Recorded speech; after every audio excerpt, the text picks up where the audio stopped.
Good morning friends, स्वागत आहे तुमचं आजच्या प्री मार्केट रिपोर्टमध्ये. तर मग चला सुरुवात करूयात आजच्या या प्री मार्केट रिपोर्टला आणि जाणून घेऊयात की आज आपल्या स्टॉक मार्केटमध्ये काय होऊ शकतं ते. त्याआधी तुम्ही जर चॅनलवरती नवीन असाल तर चॅनलला सबस्क्राईब करायला विसरू नका आणि जर अजूनही तुम्ही डीमॅट अकाउंट ओपन केलेलं नसेल तर डिस्क्रिप्शनमध्ये लिंक आहे, त्यावरती क्लिक करून आजच आपलं free of cost demat account open करा आणि आमच्यासोबत जॉईन व्हा. तर मग चला सुरुवात करूयात आजच्या या व्हिडिओला. मित्रांनो, काल रात्री न्यू इयरमुळे US मार्केट बंद होतं आणि युरोपियन मार्केटही बंद होतं. त्यामुळे फार काही ग्लोबल क्यूज आज मार्केटला ड्राईव्ह करण्यासाठी नाही आहेत हे लक्षात असू द्या. आता येऊयात आपल्या मार्केटकडे. काल आपल्या मार्केटमध्ये काय झालं?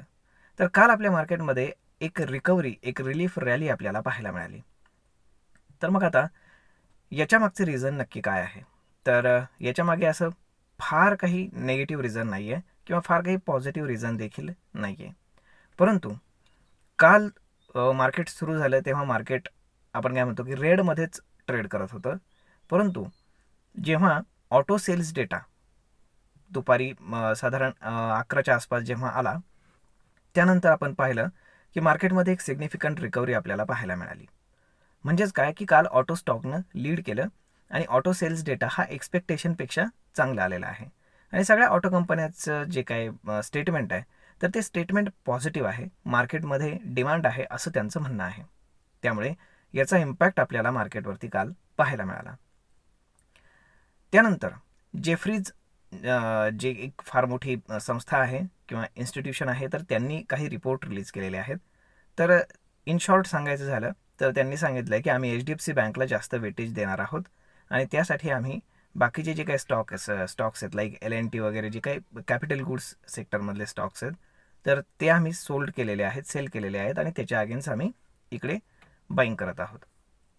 आणि त्यानंतर बाकीचं जर आपण पाहिलं तर मार्केटमध्ये टेक्निकली जरी मार्केट थोडंसं काल थोडंसं जरा स्ट्रॉंग जरी वाटत असलं तरी एवढा काही बुलिशनेस मार्केटमध्ये नाही आहे, कारण मार्केट जिथे उभं आहे तिथे आहे रेजिस्टन्स. परंतु त्यातल्या त्यात कालची जी क्लोजिंग होती ती जरा बरी होती. परंतु त्यातही FIIsनं पुन्हा सेलिंग केलेलं आहे. FIIsनं साधारण 1800 कोटींचं सेलिंग केलं, त्याच्या अगेन्स्ट डोमेस्टिक इन्स्टिट्यूशन्सनं 1700 कोटींचं बाईंग केलं.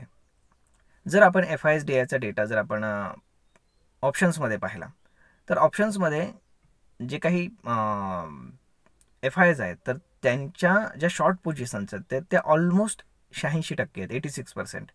आणि बाकीचे जे रिटेलर्स आहेत तर ते बुलिश आहेत.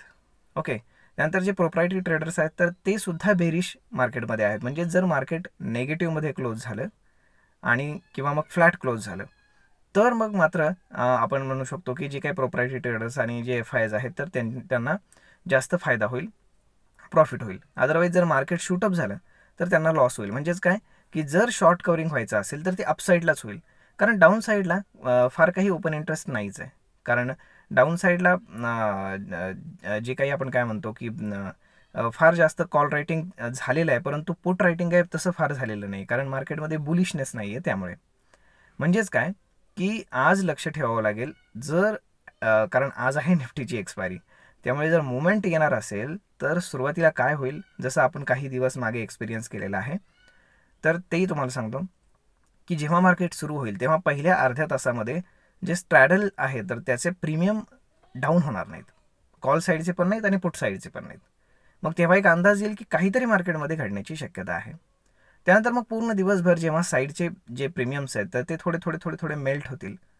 त्यानंतर मार्केटमध्ये एक सिग्निफिकंट मूव आपण पाहू शकतो की ज्याची हायली पॉसिबिलिटी आहे अप साईडला, डाऊन साईडला नाही, कारण ओपन इंटरेस्ट तसा आहे.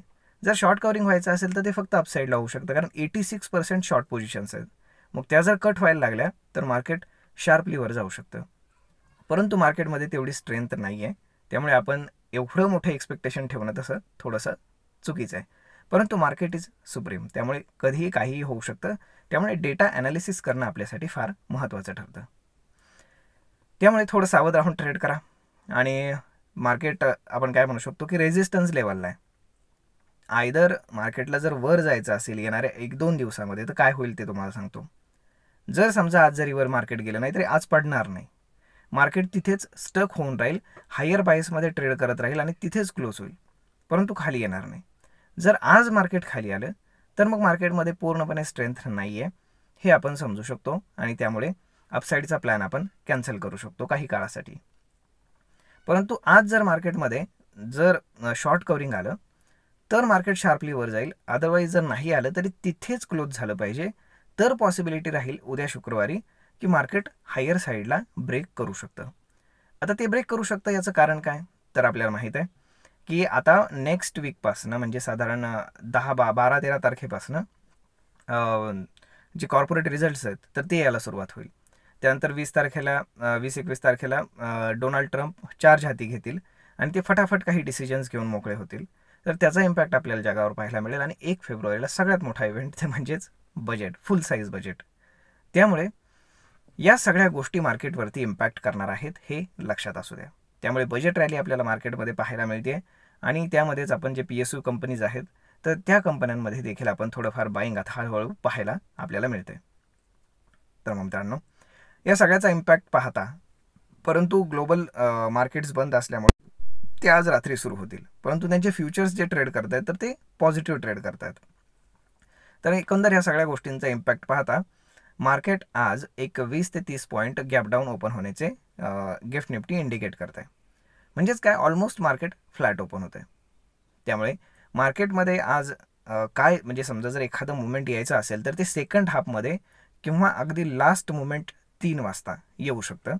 अदरवाईज फर्स्ट हाफमध्ये बिलकुल शक्यता नाही, कारण जे काही ऑप्शन रायटर्स आहेत तर ते डॉमिनेट करणार मार्केटमध्ये आणि ते प्रीमियम खाण्याचा प्रयत्न करणार.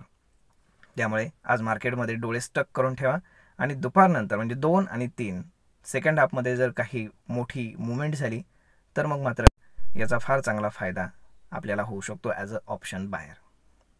तर मग मित्रांनो, आय होप तुम्हाला ही माहिती ट्रेड आणि इन्व्हेस्टमेंट करण्यासाठी नक्कीच उपयोगी पडली असेल. जर हा व्हिडिओ तुम्हाला आवडला असेल तर आपल्या जवळच्या मित्रमंडळींसोबत हा व्हिडिओ तुम्ही शेअर करायला विसरू नका. धन्यवाद.